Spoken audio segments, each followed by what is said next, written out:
E como que era uma UTI? Você entrou no aprimoramento que ano? 90 aí? 94. 94. Como que era uma UTI de 94 comparada com uma UTI hoje, por exemplo? Assim, em termos tanto de equipamento quanto o que um fisioterapeuta fazia. Tinha muita diferença?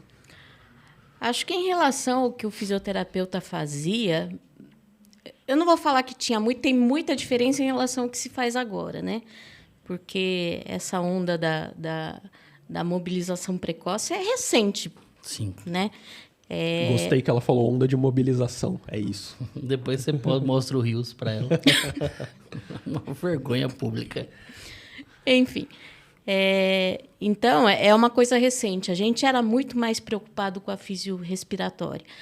E o fato da gente ter trabalhado com o Dr. Carlos, ele sempre estimulou a gente a aprender muito ventilação mecânica.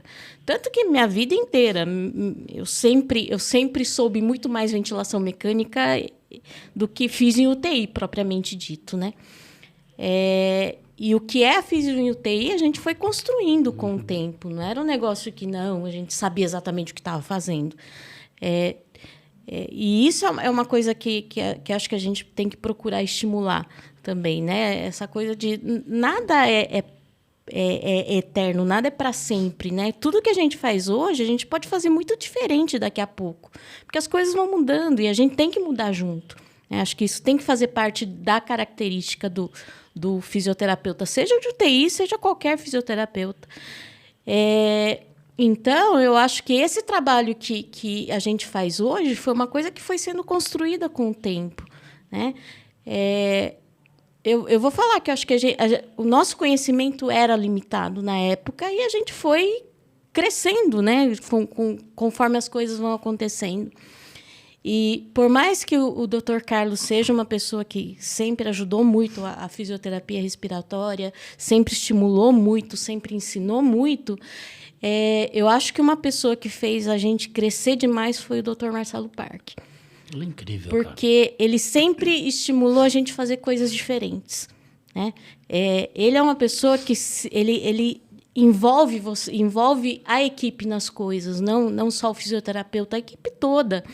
Então, ele começa a querer fazer coisa diferente e a gente vai atrás, a gente vai junto, a gente vai aprendendo junto. E eu acho que isso que fez grande parte das coisas que a gente sabe hoje, que a gente faz hoje, é por conta desse estímulo, né? Porque se a gente ainda ficasse naquela coisa limitada de fazer só aquilo que faz o fisioterapeuta, acho que a gente não cresceria do jeito que a gente cresceu até agora. E eu acho que ele, junto com o Rui, foi uma das pessoas que mais estimulou a gente em relação a essa questão da onda da mobilização precoce, porque ele é o cara que vai atrás disso. E se a gente não faz, ele faz sozinho. Já viu o Marcelo colocar paciente na poltrona. Pô. Sim. Não, ele faz isso. Já vi ele trocar paciente. Sim. Ajudar a enfermagem a trocar paciente. Ajudar no banho, já vi. Ele é um cara super humano, assim, tudo que precisa, que o paciente está precisando, ele está disposto a ajudar. Ele não é o médico, né? Ele é o cuidador. É diferente, né? É aquela pessoa que quer fazer o paciente evoluir, né? E é de uma gentileza, melhorar, né? Sim. Uma doçura, e de um conhecimento que ele não precisa... Ele nem fala alto, na verdade, assim. Não, é super ele fala em sonar, né? Você precisa de um diapasão para você conseguir ouvir a voz dele, porque, assim, ele fala extremamente baixo, só que é de um domínio daquilo que fala. Eu chamo ele de servidor. É como se ele fosse aquele servidor gigantesco, cheio de informações. E com conexões, assim, um cara com um raciocínio muito além do tempo. Sim, com Eu sou certeza. muito fã. Mas desde quando que a UTI respiratória e a UTI da clínica são juntas? Desde o começo ou não? Desde o começo, quer dizer, são juntas desde que eu me entendo por gente. Quer dizer, quando eu cheguei lá já eram juntas, né? Sim. Só que... como eu falei, a gente só tinha o estágio do aprimoramento na UTI respiratória. A UTI da clínica não tinha. Os antigos 4 leitos. Os antigos 3 leitos na época, não eram nem 4. Agora são 10 leitos no INCOR, né? Agora no INCOR são 10 leitos. Mas ficou com 4 leitos durante todo o tempo que eu fiquei na UTI respiratória, né? Então, eram 3 no começo, daí aumentou mais um leito, e daí 4 leitos até eles irem para o INCOR, porque era o espaço físico que tinha. Mas já tinha UTI da clínica, só que a gente não atuava na UTI da clínica, só na UTI pneumo mesmo. Ah, vocês ficavam só ali naquele espaço da pneumo? Só naquele espaço. E o Marcelo já estava lá? Não, Marcelo ele fez a residência dele, ele foi R1 enquanto eu era aprimoranda. Olha isso, cara. Ela viu o Marcelo Parque como R1. Eu vi Marcelo Parque como R1, exatamente.